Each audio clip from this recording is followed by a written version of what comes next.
I was with you my last 2 seasons, and playing fucking 9 minutes a game wasn't gonna work for me. You know what I'm saying? Especially when you walking off the court and, you know, they telling you, you know, like you feel. You're like, man, you still got so much left in the tank. You know what I'm saying?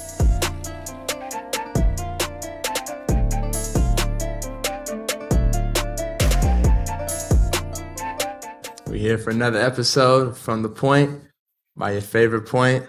I'm here with Winston again. And then I got my OG. Underground GOAT. Yep, that's what they call him. The legend. One of my favorite vets. Sixth man. Should name the sixth man after this man. I agree. Lou Will. What's happening, my brother? What's up, family? What up, bro? fam? Great to meet you, fam. Much love. Yes, sir. So we got some questions. I'm going to go back to when you first moved to Atlanta. You moved here, what age? 10, 11 from Memphis? Yeah, I grew up in Memphis, Tennessee. And what was that like? Like, what was the I was a trouble transition? Okay. I was in trouble. But it was just, you know, just being a knucklehead, being a product of your environment, being around things. And you know, my mom just saw it fit for me to I needed a new start. Mm-hmm. I needed a fresh environment. She moved me to Atlanta when I was 9. She moved me here during the 1996 Olympics. Oh, big time. She moved me here when the Olympics was in Atlanta, and she asked me, did I want to go see the Olympic team play? And I was like, nah, I'm cool, because I didn't really understand what it was. 2 things in my childhood that I skipped out on that I missed. My brother asked me to go see a Chicago Bulls 1995 preseason game.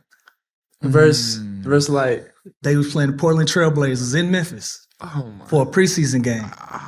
And I was such a Penny Hardaway fan that I didn't want to see Michael Jordan. So I told my brother no, I didn't want to go to that. And I told my mom I didn't want to go to the Olympics. I look back like, you stupid as hell. Yeah, I ain't gonna lie. That's a crazy one. You have any like role models? Who was your role models as like a kid, like growing up? Or man, my sister, my brother, my mom. You know, those were the only people in my vicinity that I saw that I looked up to. You know, from a sports aspect, it was Penny. Penny was a big deal in the city. You know, he was making noise in high school. Somebody who can do it all. Pass it, shoot it, rebound, that's him. Stayed in Memphis at Memphis State. It was Memphis State at that time. See Hardaway get involved. Thank you. Right on cue. He was one of the people that I seen like make it out of Memphis, Tennessee and become, you know, like a star. So I always looked up to Penny. But other than that, it was just my family, mom, sister, brother. And once you kind of start falling in love with hoop, you would say? Probably around right before I moved to Atlanta, like 8 or 9 years old. I tried everything. I tried to play baseball. Wasn't for me. Football wasn't for me, but basketball stuck. It was one of those things that I was just naturally good at, you know, off the rip, and I just stuck with it. And anything about that move in particular that like jump-started that? Like, you know, you enjoyed it, you enjoyed being around it in Memphis, but when you moved to Atlanta, you were like, okay. Like, yeah, for me, it slowed it down because, you know, I found my basketball community in Memphis. You know, I started playing with my first AAU team. I feel like that's a big basketball community. Yeah. Huge basketball community, man. Shit, me, Trae Young. I don't know if y'all might be too young to know who Sean Williams is. Sean Williams played in the league a while. We all were AAU teammates as kids, as babies. You know what I'm saying? And so it kind of started me over because I got to a new environment and it took me a little while to find my footing again in basketball, but it ended up working out. Okay, so for me, we're gonna jump different for your hooping career, but we're gonna talk about retirement. Like, what made now better than earlier? Why not later? What made now? I didn't want to be one of those guys that limped out. Fair. Overstay your welcome. You know what I'm saying? You know, I've been a hot player on a team before, and I look at the OGs. I'm like, man, take your old ass home. You know what I'm saying? And so I never wanted to be that type of vet. I wanted my presence to mean something. I wanted my words to mean something. I think you still had it. Yeah, I think it was just mentality, bro. You know, I just ain't built to watch basketball like that. Yeah. You know what I'm saying? I was with you my last 2 seasons, and playing fucking 9 minutes a game wasn't gonna work for me. You know what I'm saying? Especially when you walking off the court and, you know, they telling you, you know, like you feel. You're like, man, you still got so much left in the tank. You know what I'm saying? And so that was bothering me. And then also my kids, man, you know, congratulations on you, new father. You know what I'm saying? Yeah. Back again doing your thing.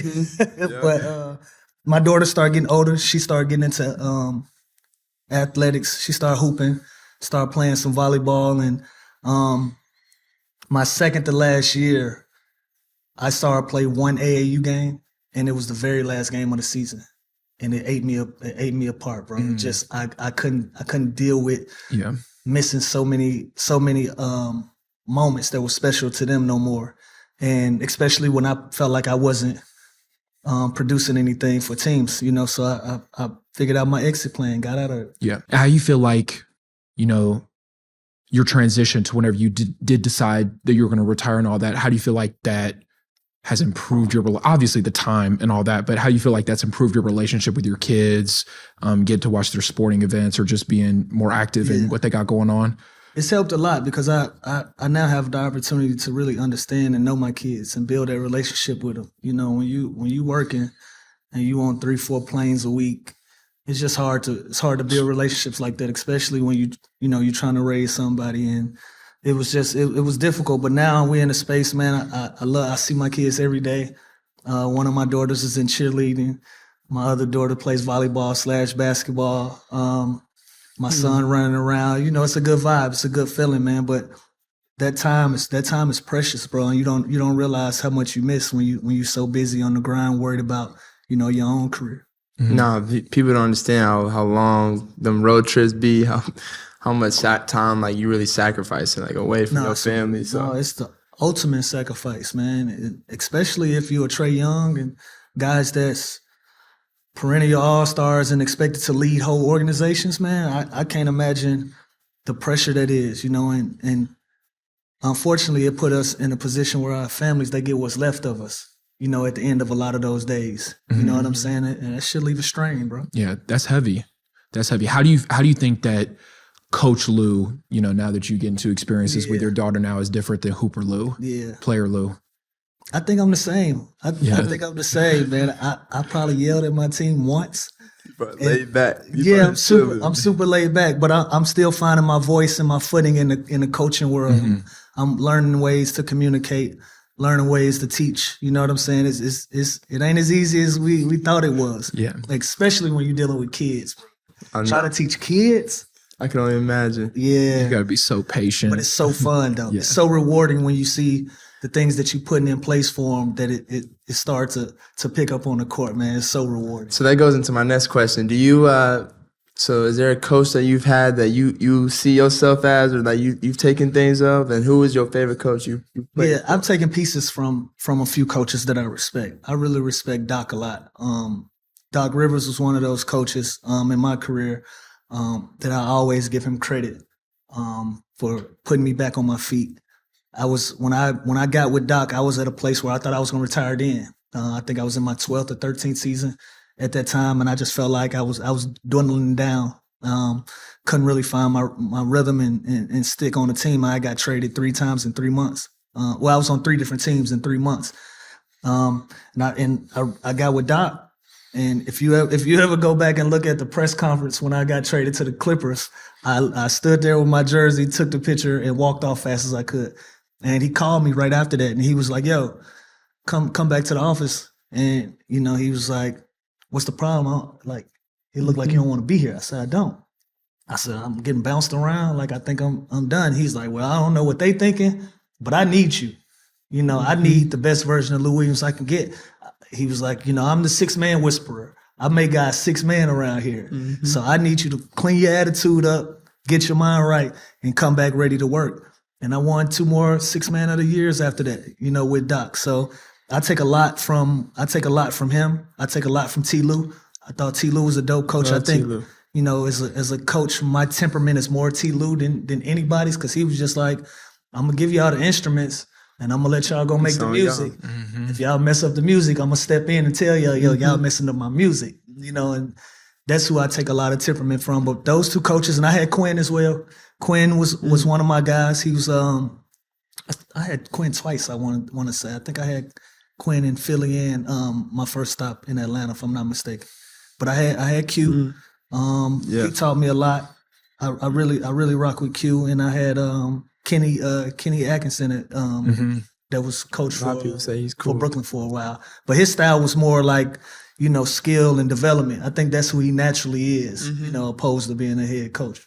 But those are all guys that I take pieces from. Like when we get down to skill work, I'm in my Kenny bag. Yeah. And when I'm trying to teach, I'm more of a Doc and I'm more of a T. Lou. Yeah. What do you think, speaking for him a little bit, but what do you think Quin brings to their group now? Accountability. Yeah, he gonna hold everybody accountable, and he know his shit. He's an accomplished coach. You've been able to see that, but he's gonna hold everybody accountable. And when he starts slicking his hair back, watch out. I'm giving you the heads up. When he start playing in his hair, watch out. He about to start tripping. For sure. That. So for me, I've only been in year 6, so and there's already seasons that I want to go back and like redo. Like not necessarily redo the whole season, but just redo some moments that I feel like could change the season. Like out of your long career, is there any time or any team, any moment that you feel like if things would have been different, y'all could have went further that season? Or? Absolutely. My 7th season. So about where you are in your career, I was at a turning point. I was at a place where it was kind of like make or break. I was one of the young guys on a team that they were investing a lot in. I was on the Sixers. It was me, Trae Young, Spencer Hawes, Evan Turner, Andre Iguodala, Drew Holiday, Mo Spates. Y'all had a squad. No, you know what's crazy? Yo. I'm sorry to cut you off, OG. They really traded all of them. Yeah. And if they would have kept them just for a couple more years, you don't know What? Exactly. what could And have that was like Exactly. prime So all those dudes. We had that group, and as an 8 seed, we beat Chicago in the first round. Derrick Rose tore his knee up, unfortunately, but we went on to win that series 4-2, and we took Boston to 7. And they beat us because Paul Pierce fouled out, and Rajon Rondo hit 2 threes to beat us at the end of the game. So if you tell me Rondo is going to make 2 threes at the end of a game, we'll take our chances, because he wasn't known to be a shooter, and he knocked them down. But that's how thin of a line it was from us getting to the Eastern Conference Finals. And that summer they told me I can go.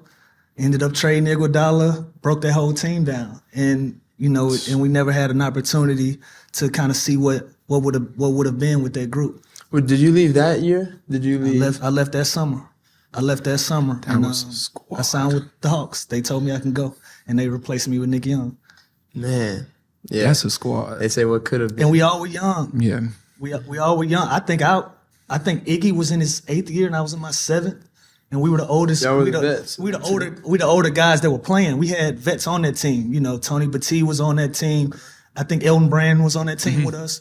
But our core, we were young. They broke that team up. Any other group that you feel like that you've been a part of that maybe not to that extent, but kind of had a similar kind of aura around it where like, you miss one? The bubble group, the Clippers bubble group. Yeah, we just the personality of that group, we just weren't built for the bubble. So what you mean? Like, that's what I'm saying. There's some good teams. Or there are some teams that just, like, Denver, they stood out, but then, like, there wasn't, like, the Lakers, I didn't think they was going to, a lot of people didn't think they would win if the regular season was in the NBA. I agree. I think we win a championship if I thought y'all COVID were. doesn't happen. Y'all were my pick. Yeah. So what's the difference? What was the difference in there? It was a struggle to get us to the bubble to begin with. We didn't even want to go, So I think just mentally we came into it without just the right mindset to finish the job. We didn't even want to be there. And I think once we got there and we was in it, I think I was in the bubble 97 days was how long I was there. And I think about day 67, I was like, let's get the fuck out of here. So I think mentally we wasn't in it for the long game. We didn't really see, the pot of gold at the end of it. We were starting to hear the rumblings like, oh, nobody's going to respect this chip and all of that. And so I think we kind of just took our foot off the gas. Mm-hmm.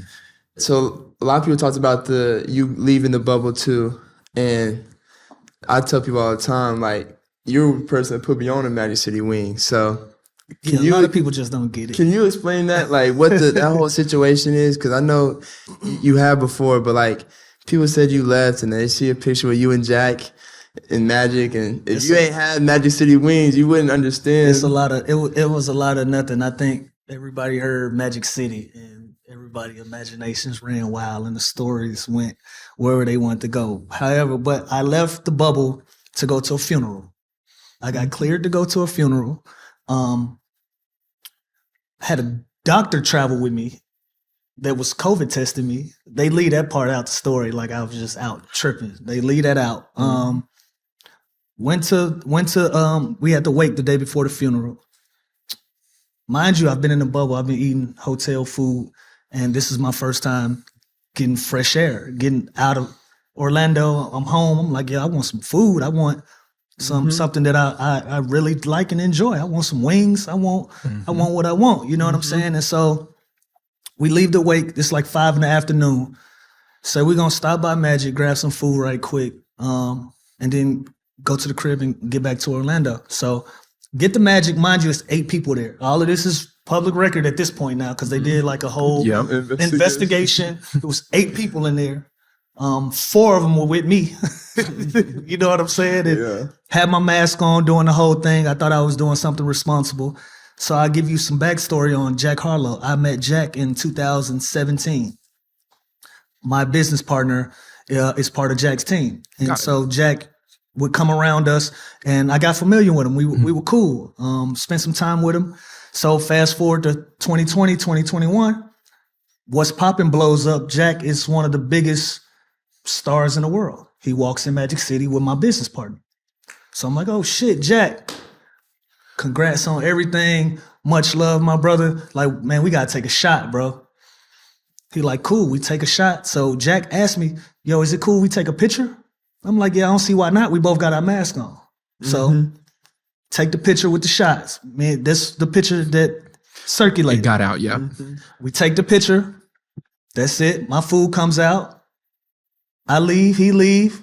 Next morning, you all over. My GM called me.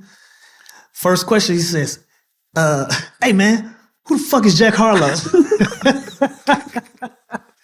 I said, he's a rapper. Like, why? What's up? Nothing, I'll call you back. Hangs up on me. My agent calls me. He said, hey, stay by your phone. We might have a problem. So I'm like, what's going on? He says, go to Twitter. Check my Twitter. Jack has went viral because he posted the picture. The problem was, he said, y'all chill. This was an old picture, but I had the mask on from the bubble.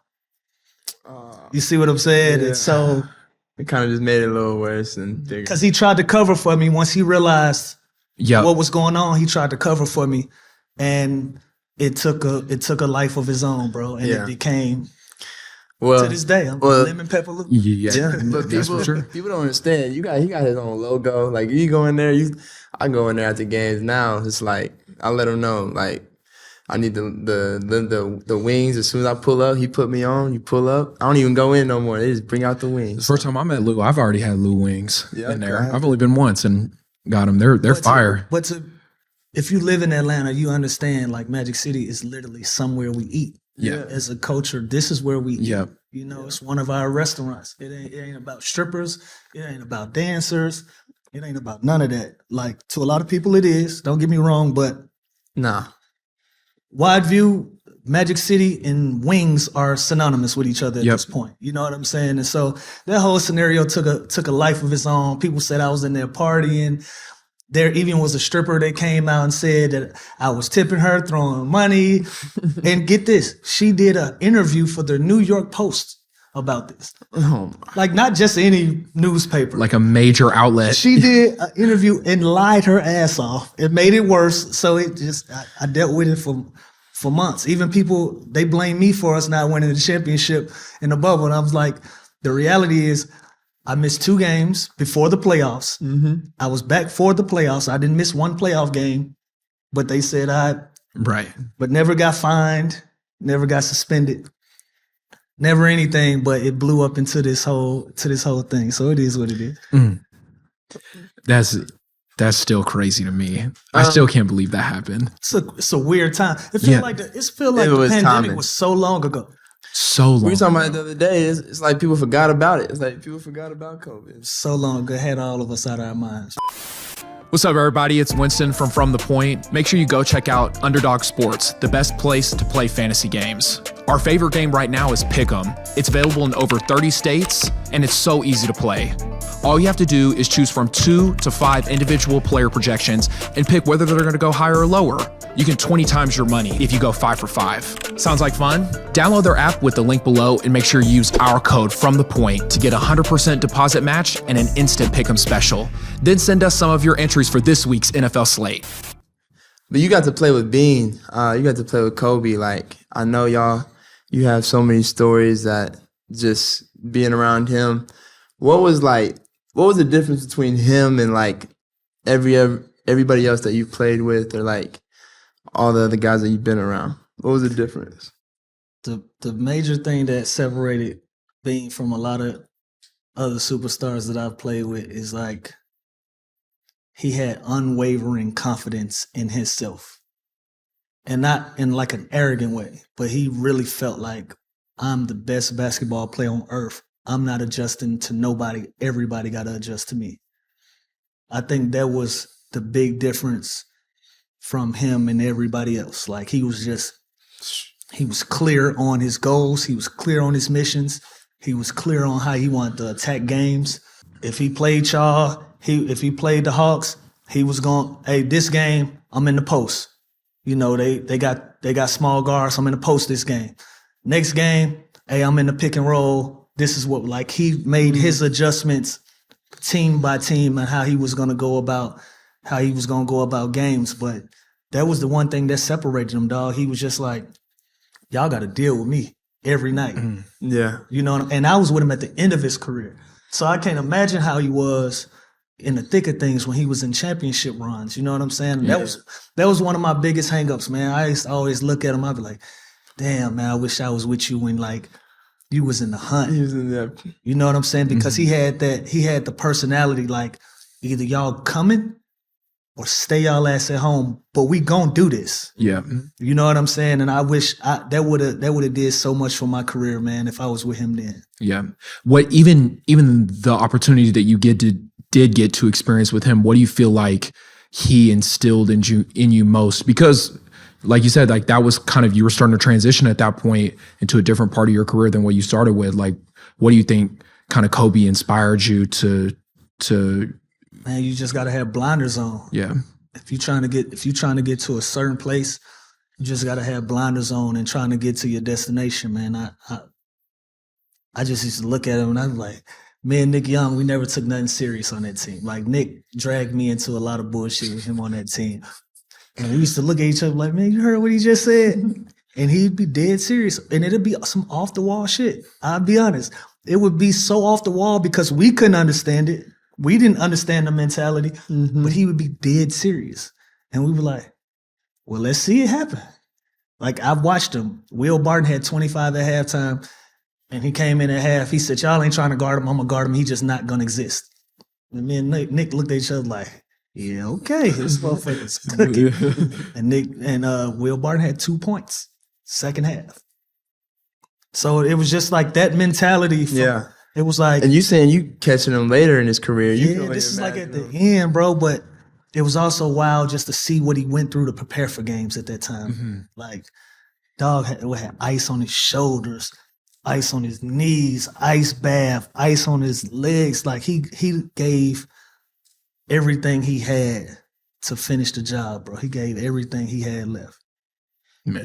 Even his last game, the 60-point game, he told us he was going to take 60 shots. I believe you. He said it. He's like, yeah, I think I'm going to shoot the ball 60 times.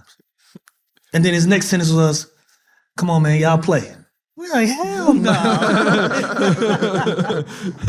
Because at that point, they had shut us down. We got kicked out of playoff contention. So they shut me down. They shut Metal World Peace down. And I want to say they shut Brandon Bass down. We were the 3 vets that they shut down. He was like, it's my last game, man. Y'all got to play this last game.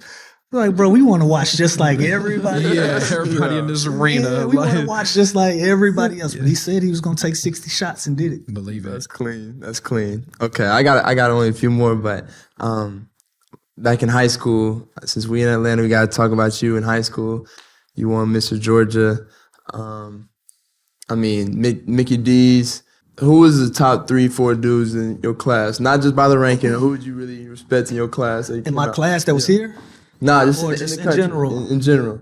Oh man, it was me. We know you ran Georgia. I'm telling. The country too, but it was My fault. Yeah. I feel you. It was Monta Ellis was a guy that I really respected at that time. That he was on like the same wavelength that I was on. Like I thought I did something amazing, then I read that he did something exactly the amount of amazing. You know what I'm saying? Like Monta Ellis was really putting on in high school. Gerald Green was really putting on in high school. Andrew Bynum was putting on. Martell Webster, Amir Johnson. All of us got drafted. CJ Miles. Yeah, no. You know, we were all of us. We were the last group of high school guys to get drafted. And I tell you a funny story. We was at USA out in Colorado, and we was watching the draft on the TV, and I'll never forget Sebastian Telfair got drafted. And you know, at that time, everybody that's getting drafted is like men, basically. You know, 6'8", 6'9", 7-footers out of high school. Nobody ever was like a real traditional high school kid. Like, you know, Bassie's 6 feet, probably 160. He got drafted. He was a lottery pick, 13. And I just remember me and Monta was sitting next to each other, and we was like, yo, we can do it, bro. Like, he's opened the door. He's trailblazed this door for us. Like, we can follow in his steps. And so all the high school kids, we was in the room, and we was like, you know, we all pretty popular. Like, some of y'all bigger than us, though. So, you know, who gonna declare for the draft? And Monta was the first one to say, shit, I am. And in that room, I think like 8 or 9 of us, we all decided we was going to declare for the draft. So how many? So it was 8 or 9 of y'all all? All of us got drafted. Man, dang, all of us got drafted. I think that I want to say Martell Webster got drafted the highest. I think Martell went 6. I think Andrew Bynum went 10. Out of high school. Yeah. And the rest of us was kind of sprinkled around, late first rounders, second rounders, but we all got drafted. All of us had great careers, by the way. Yeah. Oh yeah. Speaking of high school, didn't you and Monta have like a crazy battle in high school, like where you guys were? Yeah, we got cheated. Yeah, we got cheated. They won a game, but we got cheated. We played them in Mississippi, and just to tell you how big Monta Ellis was in high school, dog. We drove into town, and I never seen a high school kid with a billboard. He was sitting in like this king chair with a crown on, and it said Monta Ellis, best show in Mississippi. Get to the game. We played him at a Coliseum, so like 11,000 seats. We get there. He got a merch booth. They selling replica Monta Ellis jerseys, T-shirts, towels. I'd never seen that for a high school kid before. And I had on headphones, and I never forget, we walked into the Coliseum, and I just remember seeing people's faces and their expressions, like booing us, talking shit to us, but I couldn't hear anything. I'm looking, and every single person in that arena was against us. And Jerry West was there. I think Jerry might have been still with the Lakers at that time, and not the Clippers, but I remember seeing Jerry West walk out after the first quarter, and I was kind of offended, like, damn. Like, he left, you know, but after the game, he said, I saw all I need to see, they both pros. You know what I'm saying? He had said that, but we had the game won, we was up 3, time running out, and literally Monta they got him the ball, we trapped him, he's falling on the ground, and this dude flipped the ball up with one hand and takes it into overtime. Oh, that was loud. Oh my, loud ain't the word. He took the game into overtime. We started getting control of them in overtime, and then the referees took over. I think the referees, they probably called 5 or 6 techs in a row. Like the first blatant thing that happened was they scored, we took the ball out. Our point guard dribbling up the floor, beep, travel. So we like, what? So they start blatantly cheating. So after that, Everybody tripping. My coach is going crazy. The players going crazy. So they T. It was over with. The referee walked up to us and said, "Hey man, y'all going back to Georgia tonight. I got to live here." So we wasn't leaving Mississippi with that game. Yeah. And that's not to discredit what they did, because Monta was a beast. He was a dog, and the way that they team played was so crazy because they didn't shoot the ball until he got it. Oh, really? Like it was like Steph Curry before Steph Curry. Like they'd flip the ball to him, he running around until he got open. He's shooting that ball every single time. Dang. That was a battle though, but at least we could say that we went head to head and gave the people what they wanted to see. It was a good game. I was about to say, in high school too, didn't you meet Jay-Z in high school too? I did. Yeah, how was that? Yeah, that whole setup was cool for me as a high school kid, because I met Jay-Z through LeBron. Whoa. You know what I'm saying? Yeah. I met Jay-Z through LeBron. Bron was in his rookie year. They had a game on Tuesday in Atlanta.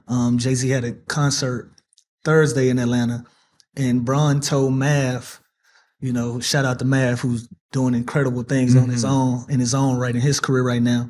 Bron told Mav to stay in Atlanta and take me to the show, and got there early. And I spent like 2.5, 3 hours chilling with Jay-Z. Walked out to the stage with him until he went up. His security came and got me when he was about to get off stage. Met him in the back, shook his hand, told me good luck with everything. He jumped in the sprinter. He was the first person out of the arena. That was the first time I ever seen that. So State Farm, how you can drive, how the buses drive in the back.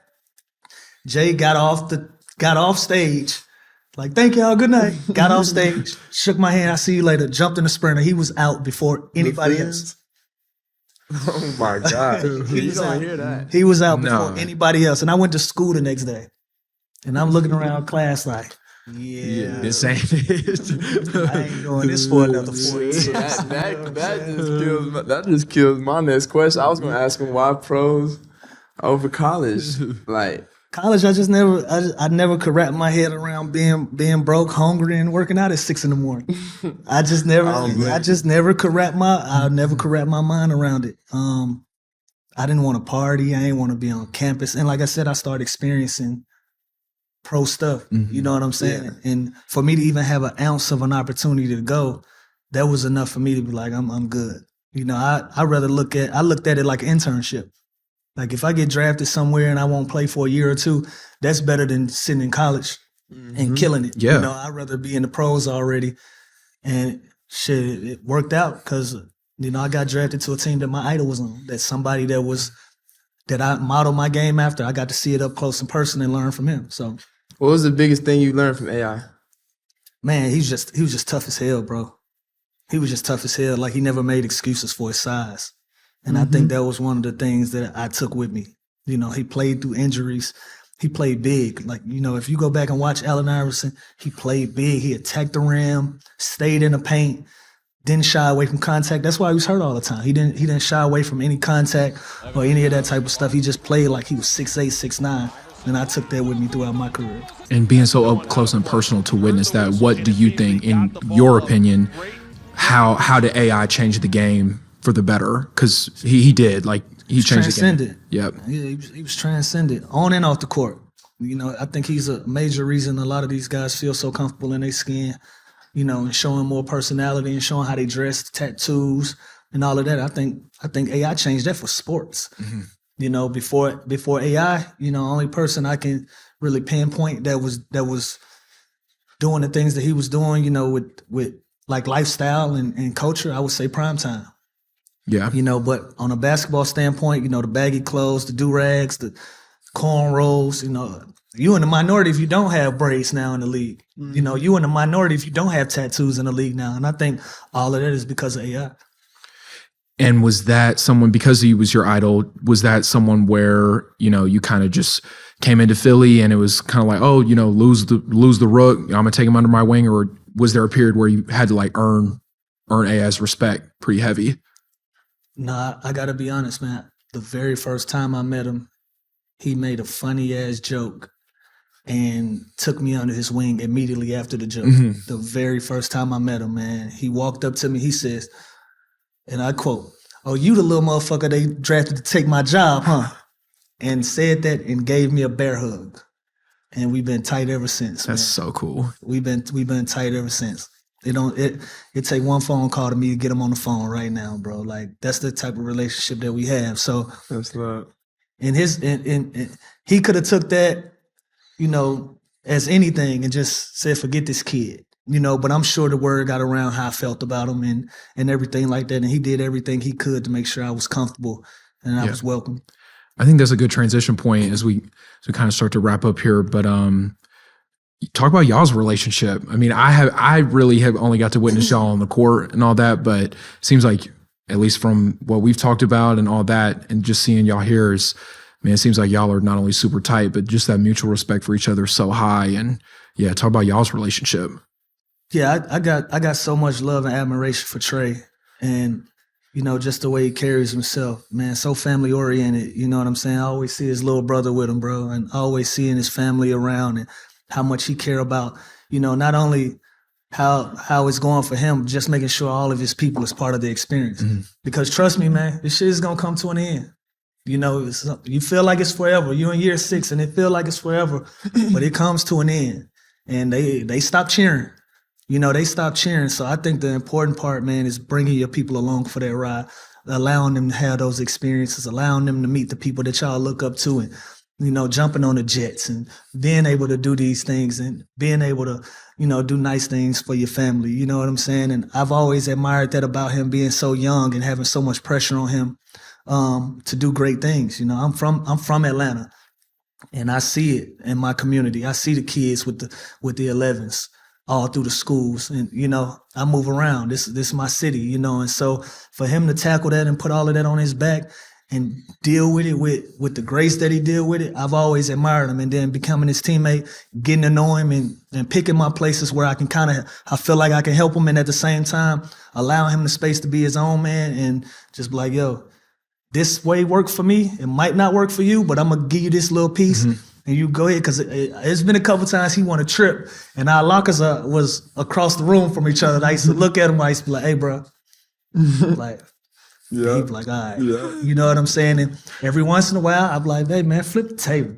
Yeah. Like, just go. Yeah. Just flip the table, bro. Because sometimes in order for you to be the man, be the captain, be the person that everybody look to, your voice and your presence got to be heard. But not only that, it got to be respected, and it got to come from a place where, people feel like it's not you versus them, but this is a collaborative effort. You know what I'm saying? I felt like I was trying to help him with that, just trying to find his voice and, not just being the best player on the team, but being the leader of the team, because it's two completely different things. You can be the best player and somebody else can be the leader of the team. Right. You know what I'm saying? And so our relationship grew in that fashion, man, just him being open to listening to me. And I mean, and we haven't talked since the one incident with the Miami trip and me taking the jet back. It got brought up. And I don't know if you remember, but I remember calling you the next day. We had an off day. You remember? Yeah. I called Lou. Just talking about our relationship. Like, this is why I look up to Lou so much. Like, I remember calling him after the jet incident, flying back with my family, and I didn't let my teammates know. So I get back and I'm hearing that, I mean, some of the team is mad or whatever, or they're just wondering where I'm at. But I had told the GM or whatever, and first person I called after I got off the phone with our GM was Lou.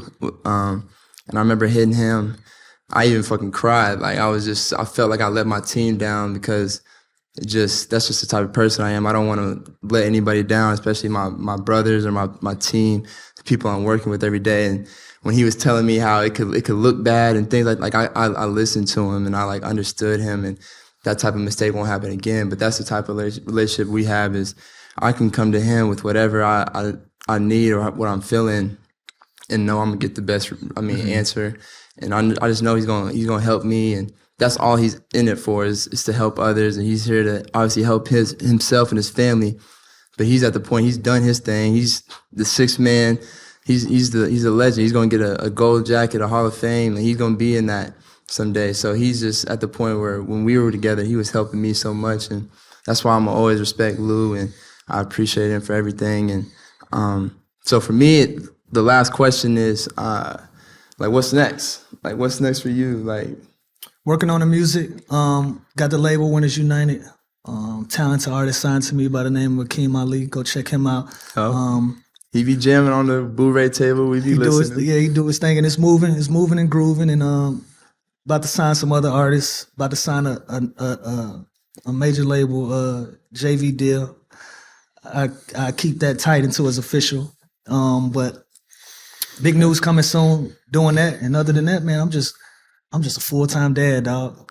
I'm a full-time dad. You know what I'm saying? I was supposed to be a volleyball today, but my daughter told me, she said, "Don't bother, man. We gonna whoop that team."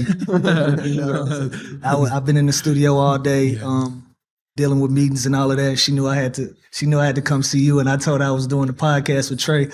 Her whole face lit up. You know, she loved ice, but and she knew I was super busy today, and she was like, you know, today cool. Like we're handling it today, you know. So that's good. Full-time pops, bro. Man, that's what's up. And I appreciate your daughter letting us have you for a couple hours. And I'm gonna get you on record.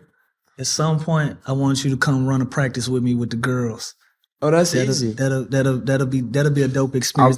That'll be me being able to see, like, I got friends, I got cool people. Hey, look, I sent you some twos for them. Definitely some twos. Shout out to Ice.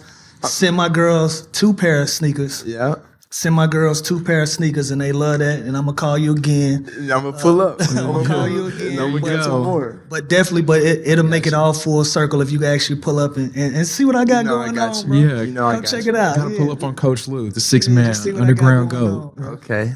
You already know that's a bet. I appreciate y'all having me. Man, of course, man. This was such a pleasure. Good luck with the cast, man. I hope y'all find y'all lane, find a niche, and it work out. I appreciate you. This was awesome, bro. Thank you so much for pulling up. All love. Well, that's another episode From the Point by Your Favorite Point. Till next time, peace.